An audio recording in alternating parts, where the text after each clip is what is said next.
You're listening to the Homeownership podcast by Momentum Realty, real estate talk for buying, selling, and owning property.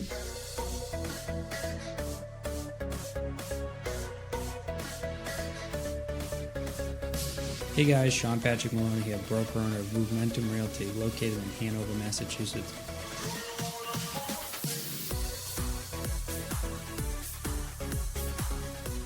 Welcome to episode 18, Should I List My Own Home? I'm your host, Sean Patrick Maloney. Thanks for joining me this week.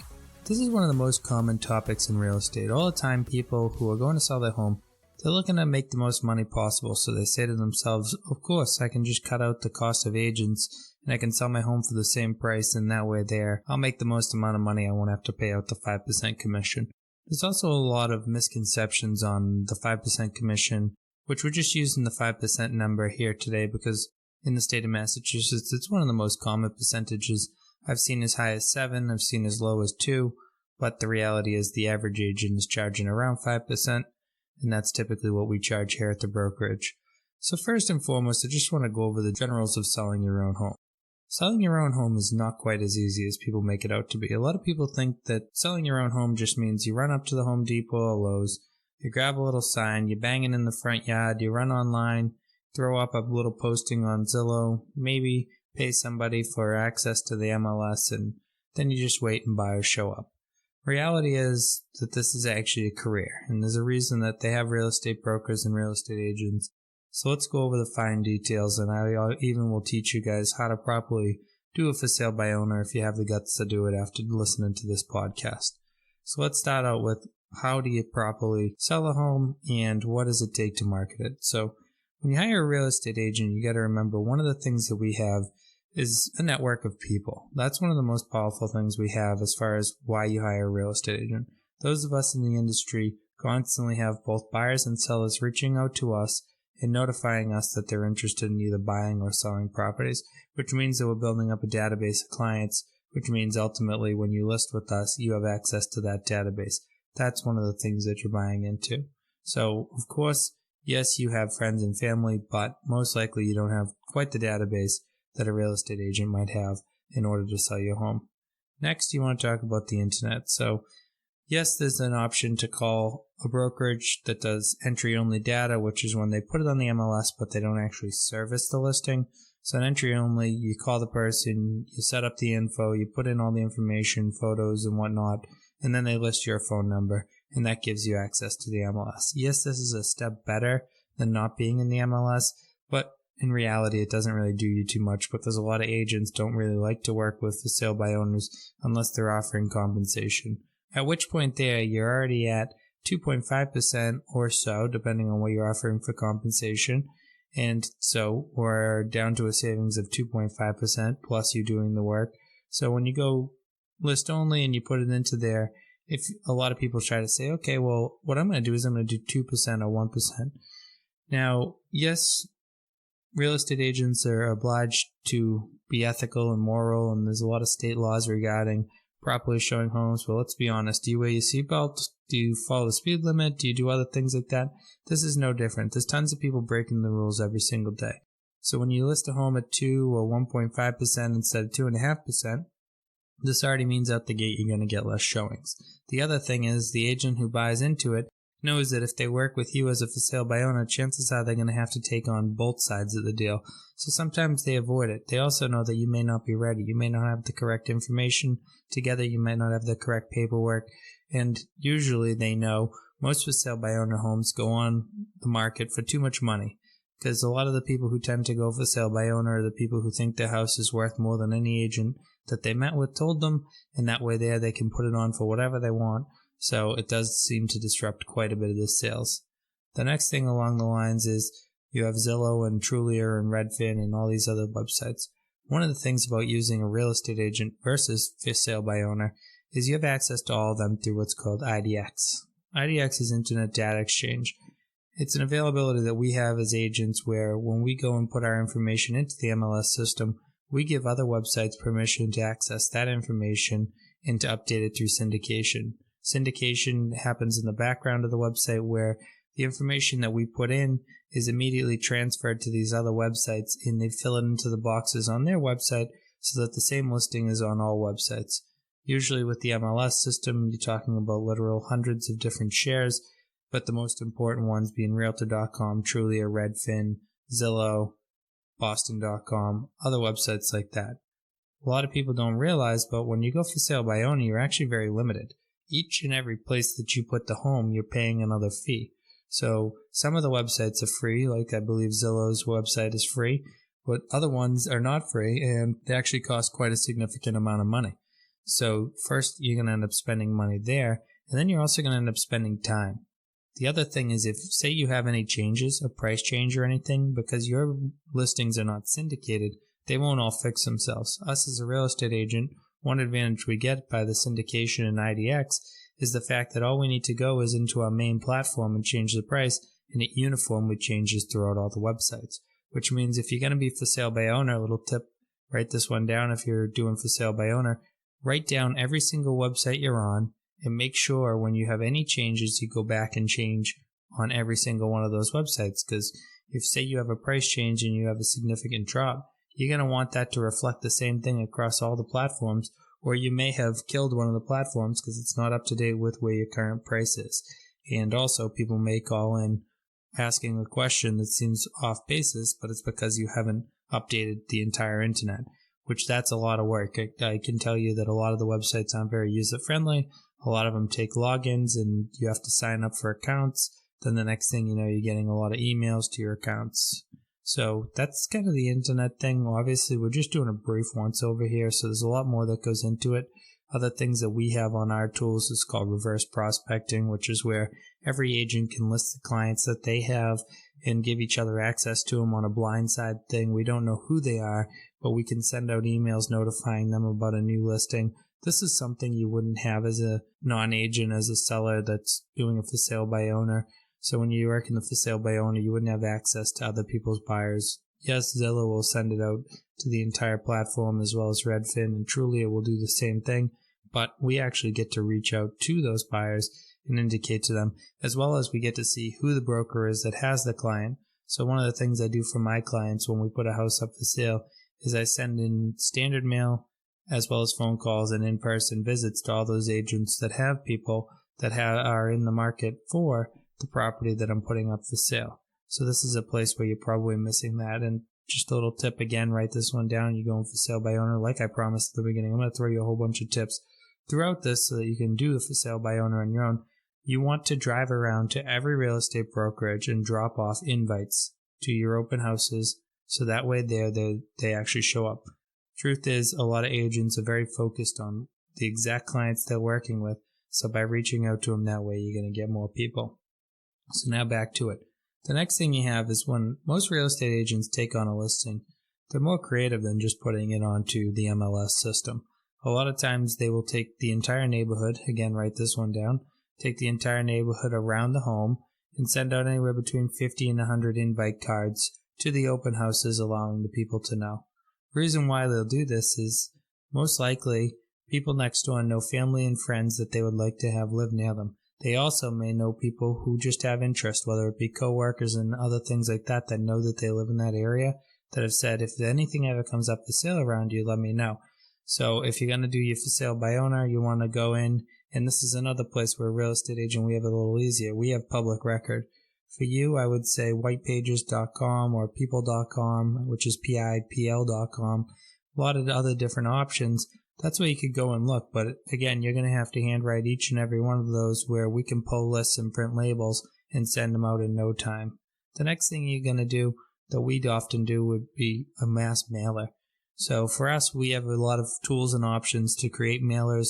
Usually most of the real estate brokerages have a marketing person and also an editor around, as well as sometimes an IT professional that can help them set up the flyer, graphics design it, send it out to print, and then put it in the mail and get it out to the people.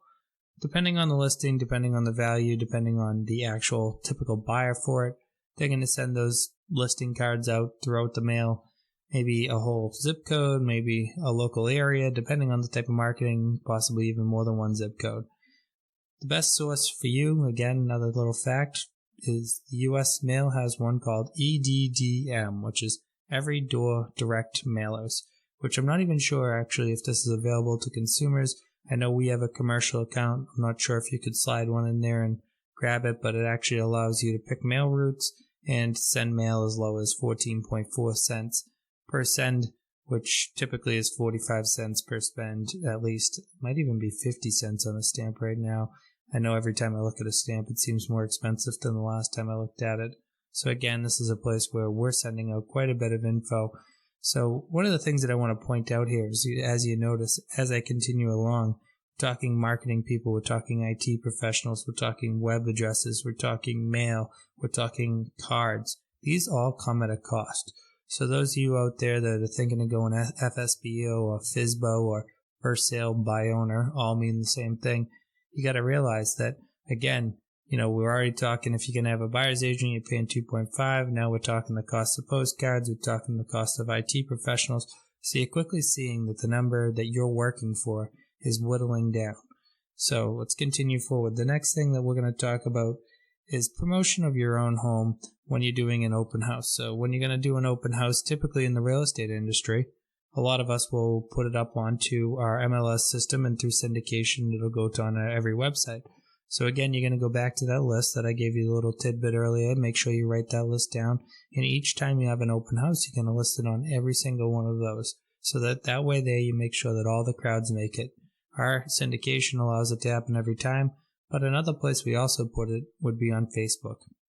I highly recommend you create a Facebook event and you put that post out so that people can see it and they come and attend your event. It's a little easier for us. Again, this comes down to having a business page versus being a person. As a business page, we can do what's called boosting the post, and we also get a little more share when it comes to social share. It'll go a little bit further because it knows as a business I'm inviting outsiders, whereas you as a person, it most likely will only go to your friends network. And currently, I'm not sure, but I don't believe there's actually a way to boost a post as a person. So what you're going to want to do on top of that is look for different event companies that allow you to upload your information into their calendar. One of them is called Eventsy. Another thing you could possibly do would be kind of old school, but reach out to the newspaper, put the event in there. We hardly ever use it just because of the fact that we have so much availability of social share and being able to pay companies like Facebook and other companies to have our open house event be spread across the internet kind of everywhere that you can find it, which leads to really good results. But definitely don't just run an open house by putting up one sign in the front yard. So that brings me to my next point, signs. So on signs, you're going to want to put out at least 3, if not more signs, and I highly suggest balloons. One of the things about signs is they're going to bring in random people. So for us in real estate, it's actually convenient to get these spur-off buyers that aren't the right buyers. Whereas you, the homeowner, it'll probably be just more of a frustration because at the end of the day, you only care about really selling that one house. But for you guys, the reason you benefit off of hiring an agent is because we do this every single week. And by putting those signs out, we attract buyers who may not be interested in the exact property, but we keep them in our buyer portfolio. And that way there, when we open house the next house, we have a list of people who weren't interested in the previous one that are interested in the next one. So you want to think about that as a seller. You're going to be for sale by owner. You're going to get some people in that aren't interested in your house. But you still want to give them the time of day to look around because you do want to allow them to tell their friends. They may not be the buyer, but they may know people that are the buyer. So again, you get your signs out, you get your balloons out. Next, you want to talk about food and drink. When you're hosting an open house, one key is to have food and drink. If you're going to be doing it as a for sale by owner, you really want to put the food and drink out there so that people stay longer. One of the things about having food and drink is it creates a little mental connection to the home. It also makes them stay longer. If you can kind of get them into that essence of being at a party, being at a cookout, and eating, it kind of builds the feeling of living in the home, which is going to allow them to ultimately want to make an offer. Now, here's where some of the more technical stuff comes up, because if you're having open houses and everything, you're going to be having people that possibly want to make an offer. So let's rewind just a little bit, because I was originally going over getting the house ready and selling it. You need to go and get all the paperwork ready. So things that you're going to need to have ready is you're going to have some sort of offering form if you're going to be doing for sale by owner with a buyer by themselves. If you're going to have an agent, chances are they're going to come along with their own paperwork. But if you're doing it yourself, you're going to have an offer sheet. You're also going to have a purchase and sale agreement, as well as you need to get a copy of your deed. If you're in a condo complex, you're going to need the master insurance, the rules and regulations, the condo docs, and a few other different documents. So as you can tell, it's obviously a little bit technical. So this is the point where I tell you, you're probably going to want to hire a real estate attorney. So, that seems a little suspicious. We're at 2.5 down, we're at a whole bunch of expenses, and now we're hiring an attorney to advise us what to do so we make sure we correctly do this. Normally, you only hire the attorney to close the deal out, but now you're hiring an attorney to advise you to make sure that you're actually doing it correctly. And I'm not sure what type of attorneys you're using, but typical for an attorney is at least $250 an hour. So when you're doing this, it can really chop into the price pretty heavily. And I'm going to be honest with you, whether you're texting them, emailing them, or calling them, they're still going to charge you, and the bill is going to build. So I highly advise doing it, but I also can tell you that this is where some expenses come in. So now that you have all those documents ready, you go to the open house, someone wants to make an offer. You got to remember, as a seller, you can't lie to people. This is going to be tempting. If a person asks you, did you get water in the basement? You say no, and they prove that you knew that you did. You're in trouble. That's why we have real estate agents, because we understand the laws and we know that a known material defect, as they call it, in real estate must be disclosed. And I know this is something where a lot of times sellers think they can be kind of, I guess I'll use the word sketchy, and not get caught. They want to not tell people about water. They want to not tell people about issues with the home. Well, this is where if the other person has an attorney and they figure out that you've done this, you could actually involve yourself into a lawsuit. So be very careful about telling them exactly what's going on with the home. And also remember, just because they've had a problem in the past doesn't mean there's anything wrong with the home. So it's not a big deal to say, in the spring of 2017, if you guys remember, the ground was very frozen. We got very heavy rains. And at that point, we got inundated with water. The good news is since then, I've replaced the downspouts, extended them out, and we're no longer getting water in the basement. To avoid the subject is only to be caught in a lie, is only to ruin your own deal and possibly end up in that lawsuit. So just keep in mind, disclose, disclose, disclose. That's what they always say to us in our licensing class. First thing you want to do is disclose anything you know. That way there you're covered. So when you have the offer, they write the offer. The next thing you're going to have to think about is how you're going to hold the deposit. I'm not sure the legality on holding deposits on the commoner world. I think what I would do if I was you would be open a separate bank account and keep the money in there. For us, we have what's called an escrow account. We hold the funds on the side so that the sellers don't have access to it, nor do the buyers. We have access to it, and only can we release it either if the sale closes, it goes towards the proceeds, or if the sale doesn't close, we have to give what's called a mutual consent form.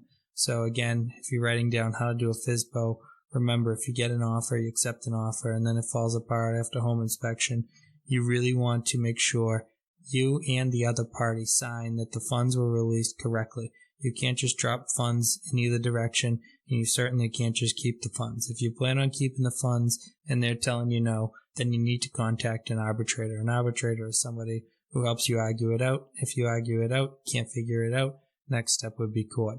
But remember that you can't just decide to keep the funds, nor can you just decide to give them back. You need to get that mutual release of funds form signed. And you can create one pretty easily by just saying these two parties agree that the release of the money for XYZ house because of XYZ issue is both agreeable, and then the two names with a signature, and then just who the funds are going to be going out to listed there, as well as the date. So now that you get an accepted offer, you're working your way along, you get into the home inspection. The home inspection is a time where the buyer has the right to take a look at the home inspection. On your own offer sheet, chances are there's going to be a timeline. They need to make that inspection happen by then, so you're going to watch over that and make sure that they have it done by then, and then you're going to shut them off if they don't have it done by the time agreeable. We don't want to give them an endless home inspection time, because this is a time where they have what's called a contingency, which means the deal can break apart because of the fact that they haven't yet had that inspection done. So during the inspection, chances are you won't be there. Sometimes you do need to be there to open the house. Again, this is a time where I'm not exactly sure how you work it, because typically the buyer's agent would accompany the buyer. So if you're working there, you may actually have to show up to that meeting, which typically happens Monday through Friday, 9 to 5, might mean a day off of work in order to be there. Again, adding to the cost of doing this. But typically we send a buyer's agent out, they meet with it. The seller's agent sometimes comes and opens the door, but a lot of times they're not there, and actually the buyers kind of have the right to the open space at that time to check the house out and be complete. After the home inspection, chances are there's going to be things wrong with the home. I can tell you almost every home built has things wrong with it. So as you're going through that, you want to think to yourself, what am I willing to negotiate? What am I not willing to negotiate? And how hard am I willing to push? So when they ask for these different things, whether it be money offer, everything like that, you have to work on figuring out what you're willing to accept. From this point forward, whether you want an attorney or not, you have to have an attorney. Or I can't say you have to, but I highly, highly, highly, highly, highly recommend that you get an attorney, because this is the point where you're going to get into the purchase and sale agreement. The purchase and sale agreement is a set of documents that list out exactly how the sale is going to go down. There are Massachusetts standard form ones, but there are protections that attorneys usually give you. And if the other side, the buyer's side, ends up with an attorney, which most likely they will have, especially the bank typically is going to give them one. If they make any changes to that purchase and sale agreement, you really want legal review to make sure that they're not impeding on your rights. After you get in the purchase and sale agreement, this is the time where the buyer's agent, the buyer, and also the buyer's attorney are going to start doing the due diligence to make sure that you actually have the right to sell the home.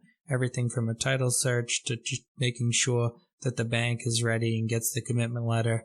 Commitment letter is a point in time where the funds are available from the bank. The bank says, I now have committed the funds to you.